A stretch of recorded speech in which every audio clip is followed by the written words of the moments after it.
17/10/2025 रवि महाग्रह तुला राशि के जाउछन्ति। तुला राशि होची नीच राशि।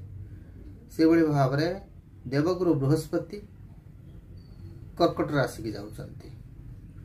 शनि महाग्रह मीन राशि रे पूर्वरु अछन्ति एबे मध्य रहिबे एवं कुंभ राशि रे राहु अछन्ति एबे मध्य रहिबे। 17/10/2025 रु 16/11/2025 संक्रांति रु संक्रांति बा तुला राशि तुला मासर भाग्यफल। वर्तमान देखिबा सिंह राशि व्यक्ति विशेषक द्वादश भाव बृहस्पति। द्वादश भाव होची कोर्ट कचेरी, द्वादश भाव होची हॉस्पिटल, द्वादश भाव होची मुख्य प्राप्ति, द्वादश भाव होची व्ययर भाव। तेणु आपण कोर्ट कचेरी द्वारस्थ हो पारती, अଯଥା व्यय फसी पारती, हॉस्पिटल द्वारस्थ हो पारती। से सजग रुहतु।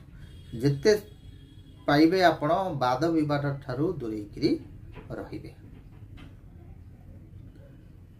लग्न भाव बा जन्म राशि रोचंती केतु। केतु जन्म राशि रहिले किसी गोटे शारीरिक समस्या देखा दे पारे जहाँ आपण केबे कल्पना कर नथिबे।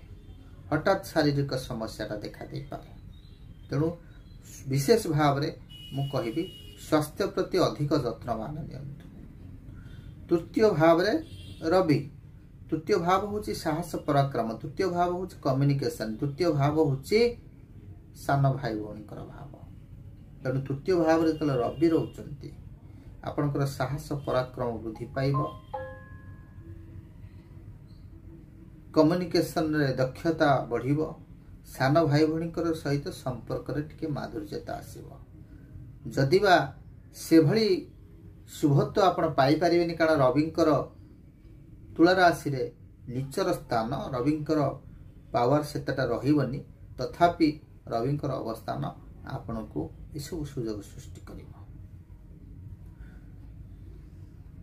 सप्तम भाव रे राहु। सप्तम भाव होची दाम्पत्य जीवन, सप्तम भाव होची लाइफ पार्टनर, सप्तम भाव होची बिजनेस पार्टनर, सप्तम भाव होची व्यवसाय। तेणु से भाव जेतले राहु रहउचंती सबु जाक कुबुद्धि जुटिबो। काहाकू? आपनकर लाइफ पार्टनर को। अजथा कथारे मुंड पुरई आपण दाम्पत्य कलह को आमंत्रण करिवे। जहार सिंह राशि तांकर पत्नी हुअंतु बा तांकर पति हुअंतु, गोटे अनुरोध करी अजथा कथारे मुंड खेलई घरे समस्या करंतु नाही।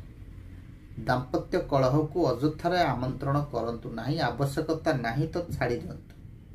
कोनोसी कथा आलोचना करंतु नाही। जेते अवॉइड करिवे, जेते इग्नोर करिवे आपणकर परिवार पई मंगल। जदि आपण से कथा को बारंबार रिपीट करिवे, जो कथार वैल्यू नथिबो, दाम्पत्य कलह निश्चित भाव में हम। कारण राहुंकर काम होउची सब कुबुद्धि की मुंड टाणिबा। कहार ना सिंह राशि जहाकू विवाह करथिबे, से पत्नी हुंतु बा पति हुंतु, अजथा संदेह सृष्टि हब मानले सेथुरु मध्य दूरेई रुहंतु। आजिकल डिवोर्स रो 60% होची संदेह। तेणु ये जो पीरियडटा आपण को राहु 18 मासे पूर्व रहिले वर्षे हेलाणी आउ 6 मास खंडे रहिबे। तेणु आपण एसबु ठारू निश्चित भाव में दूरेकी रुहतु। अष्टम भाव रे शनि। अष्टम भाव होची मुख्य प्राप्ति, अष्टम भाव लॉटरी, अष्टम भाव होची शेयर बाजार, अचानक धन प्राप्ति रोजोग। तेणु अष्टम भाव में शनि रही शारीरिक समस्या सृष्टि करिवो। आपण लॉटरी को शेयर बाजार को मन टाणिबो, से पैसा इन्वेस्ट करिवे, लॉस होबो। ओवरऑल जदि देखिबा सिंह राशि व्यक्ति विशेषक ए मास सेभଳି शुभत्व प्रदान करिवो नाही। जदि बा रविंकर किछि पावर रहुछि किंतु रवि नीचरे थिबारु आपण सेभଳି किछि शुभत्व पाई परिबे नाही। स्वास्थ्य प्रति जत्न नियंतु। जो माने पाठ पढ़ार अछंती से माने अधिक परिश्रम करंतु। जो माने व्यवसाय वाणिज्य अछंती से माने मध्य अଯଥା समस्या को जानतु नाही। दाम्पत्य कलह ठारू यथासाध्य दूरे रुहंतु।